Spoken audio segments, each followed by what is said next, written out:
अस्सलाम वालेकुम guys and welcome back to C programming course. So guys, आज की वीडियो में हम इफ एल्स स्टेटमेंट के बारे में जानेंगे कोडिंग एक्सरसाइज करके। तो सबसे पहले देखते हैं कि इफ एल्स स्टेटमेंट क्या होती है। सो जो इफ एल्स स्टेटमेंट है वो एक अनदर टाइप है इफ स्टेटमेंट की।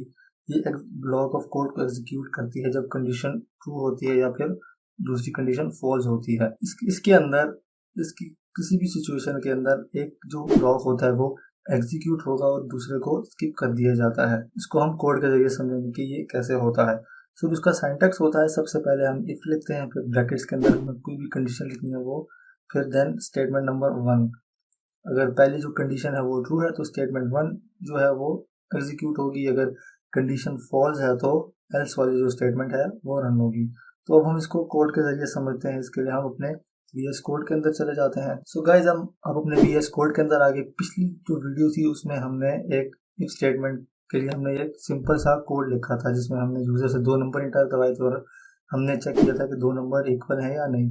सो इफ स्टेटमेंट की कुछ लिमिटेशंस है। अगर यहाँ पे यूजर कोई तीसरा गलत नंबर इंटर करता है, मतलब और भी इक्वल नहीं है, तो ये जो कोड जो हमने लिखा है वाला स्क्रीन के ऊपर कोई भी आउटपुट नहीं देगा। तो इस चीज को कंट्रोल करने के लिए हम एल्स का यूज करते हैं। सो अगर हम यहाँ पे एल्स यूज करेंगे, अगर ए और बी इक्वल होंगे तो ये वाली जो स्टेटमेंट है ये रन होगी। अगर स्टेटमेंट फॉल्स होगी तो एल्स वाली स्टेटमेंट जो है वो रन होगी। तो हम यहाँ एल्स स्टेटमेंट का यूज करते हैं और यहाँ पे हम लिख लेते हैं कि numbers are not equal, numbers are not equal. So अब यूजर अगर गलत वैल्यू इंटर करता है तो उसको आउटपुट मिल जाएगी।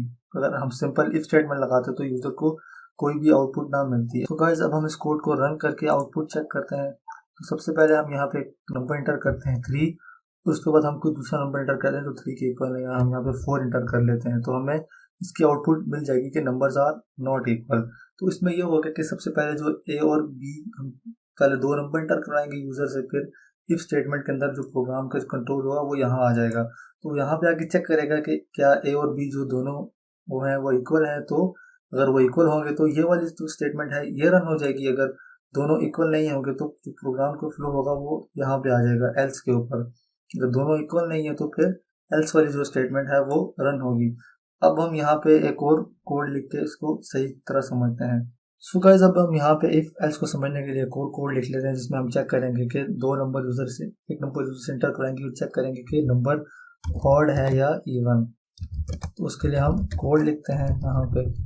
तो सबसे पहले हम कोई वेरिएबल डिक्लेयर कर लेते हैं इंट नंबर के नाम से। उसके बाद हम यूजर से बोलेंगे कि कोई भी नंबर इंटर करो चेक करने के लिए क्या वो इवन है या ऑड। हम लिखेंगे enter number to check even और ऑड। तो हम यहाँ पे यूजर से एक नंबर इंटर करवा लेंगे और हम उसको नंबर के अंदर जो है वो सेव कर लेंगे। तो उसके लिए हम स्कैनफ का यूज करेंगे। नंबर %d इंटीजर हम उससे इंटर करवाएंगे, %d एंड देन एंड का साइन और वेरिएबल का नाम। सो उसके बाद अब हम चेक करेंगे कि क्या वो नंबर इवन है या ऑड। तो उसके लिए हम सबसे पहले इवन की कंडीशन लगाएंगे कि नंबर का जो मॉड्यूलस होगा अगर वो 0 है तो नंबर जो है वो ऑड इवन होगा अगर वो 2 के ऊपर कम्प्लीटली डिवाइड हो जाता है। So number mod 2 equals 0। Then हम यहाँ पे लिखेंगे print F number is even. Number even होगा तो ये वाली जो स्टेटमेंट है ये रन हो जाएगी। अगर नंबर इवन नहीं है तो हम उसके लिए यहाँ दूसरी स्टेटमेंट लिखेंगे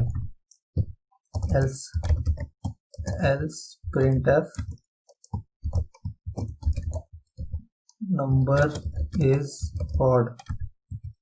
सो हम इस कोड के फ्लो को पहले समझ लेते हैं। सबसे पहले यूजर एक नंबर इंटर करेगा, फिर नंबर का हम मॉड देंगे 2 से, मतलब उसको 2 पे डिवाइड करेंगे कम्प्लीटली। अगर वो कम्प्लीटली डिवाइड हो जाता है और हमें रिमाइंडर 0 के इक्वल मिल जाता है तो वो नंबर जो है वो इवन होगा। अगर नंबर जो है वो 2 के ऊपर कम्प्लीटली डिवाइड नहीं होता तो वो जो नंबर होगा वो ऑड होगा। अब हम इसको रन करके चेक करते हैं। हम यहाँ पे नंबर इंटर करते हैं कोई भी 5, मतलब ये नंबर जो है ये इवन नहीं है तो हमें यहाँ पे आंसर मिल जाएगा नंबर इज ऑड। सो जो इफ एल्स है वो इस तरह से काम करती है, पहले एक स्टेटमेंट को चेक करती है, अगर उसकी कंडीशन ट्रू है तो वो इफ वाली जो स्टेटमेंट है वो एग्जीक्यूट होती है। अगर ये वाली कंडीशन फॉल्स हो जाती है तो जो प्रोग्राम का कंट्रोल होता है वो एल्स के ऊपर आ जाता है। दोनों में से एक स्टेटमेंट लाजमी यहाँ पे स्किप होती है। सो गाइज आज की वीडियो के लिए इतना ही, मिलते हैं नेक्स्ट वीडियो में, तब तक के लिए अपना ख्याल रखिए। अल्लाह हाफिज।